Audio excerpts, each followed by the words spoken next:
আমাদের মাঝে মাঝের আছে, মাঝের গুমাস রাখতেছে, দেখতে পাচ্ছেন উট এবং কি দুম্বা। মাঝের আনা গাইস রাইয়া শেখালাম চিন্তা হাতলা অবশ্য খোয়ার বলে দি হাসি হাত নাইমি নাইমি বলো দি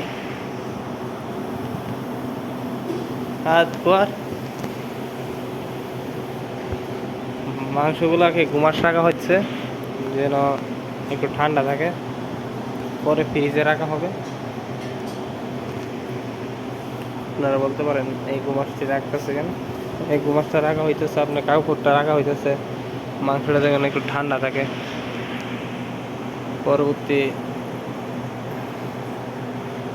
পরবর্তী ফ্রিজে রাখা হবে ঘন্টা 1 ঘন্টা পরে। মাশাআল্লাহ, এ হচ্ছে আমাদের দোকান। এখানে সবজি, কাঁচামাল সব কিছু আছে। এখানে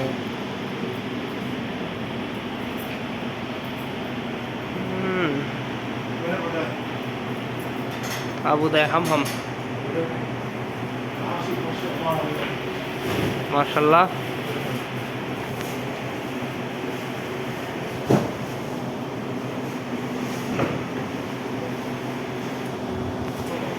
এই হচ্ছে আমাদের বাইরের জায়গা, এই হচ্ছে একটা ফ্রিজ। একটু ঠান্ডা হয়ে সারলে আপনার ফ্রিজে রাখা হবে। আপনার কাপড়ের মেঝে পানি দেওয়া এটা পেছানি হয়েছে, একটু মাংসটা ভালো থাকে। এ হচ্ছে আমাদের বাহিরের সৌদি আরব জায়গা। এ হচ্ছে উটের কলিজা।